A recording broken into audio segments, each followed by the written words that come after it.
tumepata swali kutoka kwa mdau wetu mmoja anaitwa Omari Juma. Yeye anatokea katika mkoa wa Tanga. Omari Juma anasema ana maumivu makali ya kiuno pamoja na mgongo. Hii hali imemfanya akose kabisa kufanya shughuli zake. Hawezi kufanya kazi, muda wote amekuwa mtu wa kulala, akikaa kiuno kinamuuma, akitembea mgongo unamuuma, akilala pia mgongo unamuuma. Yani amekuwa mtu wa kulala lakini anapata maumivu. Amekuwa mtu wa maumivu wakati wote. Sasa anatuuliza kwamba hii hali inaweza kuisha kwa sababu amehangaika katika hospitali mbalimbali lakini amekosa kupata nafuu juu ya tatizo linalomkabili. Huyu anaitwa Juma Omari, anatokea katika mkoa wa Tanga. Juma Omari, pole sana kwa tatizo linalokukabili. Hayo ni katika matatizo yanayowasumbua watu wengi sana. Matatizo ya maumivu ya kiuno pamoja na mgongo yanasababishwa na vitu vingi sana. Inaweza kuwa shida iko kwenye mgongo, ama inaweza kuwa maambukizi ya bakteria katika njia ya mkojo, yani UTI, urinary tract infection. Maambukizi ya bakteria katika njia ya mkojo.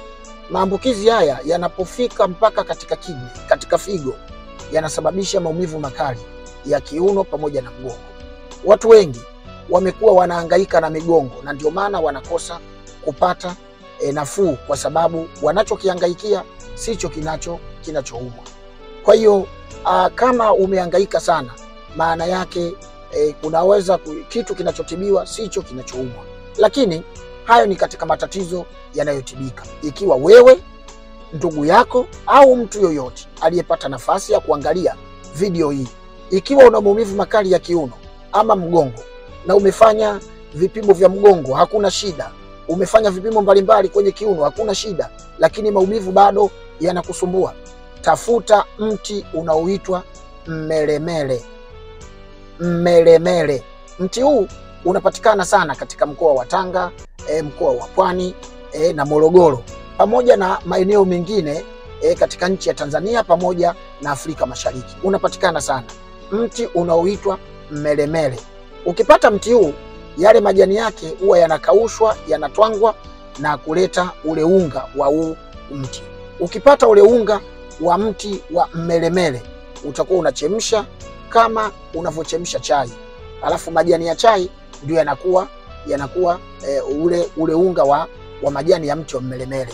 Unaweka, kisha utakuwa unakunywa kutwa mara 2 kwa muda wa siku 21.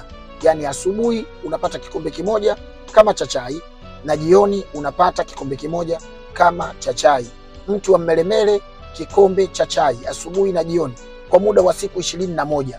Maumivu makali ya mgongo yatakwisha, maumivu makali ya kiuno yatakwisha. Na hii hata kama mgongo unakuwa ule ute unapungua, inaweka sawa. Hii hata kama njia ya mkojo imeshambuliwa na infection yoyote, inaondoa. Hii hata kama figo zinataka kushambuliwa, inaweka sawa. Ni mti wa mmelemele, majani yake, upate unga wake, na huu unga unapatikana katika maduka yote ya tiba asili yaliyokuwepo Tanzania. Maduka yote. Ukienda unaambia naomba dawa ya mmelemele, atakupatia, unachemsha kama chai, unakunywa. Asante sana kwa swali lako na pole kutokana na hayo matatizo. Kama una swali lingine lolote wewe au mtu mwingine, tuandikie hapo chini kwenye comment swali lako. Andika jina lako, sehemu unayotoka pamoja na swali lako. Sisi tutaliona nasi tutakujibu. Sisi ni Kimimbi Herbal Clinic, wataalamu wa tiba mbadala. Tunatibu magonjwa mbalimbali ya kibiolojia, wa tiba pamoja na ushauri. Karibu sana kwenye kliniki yetu. Karibu.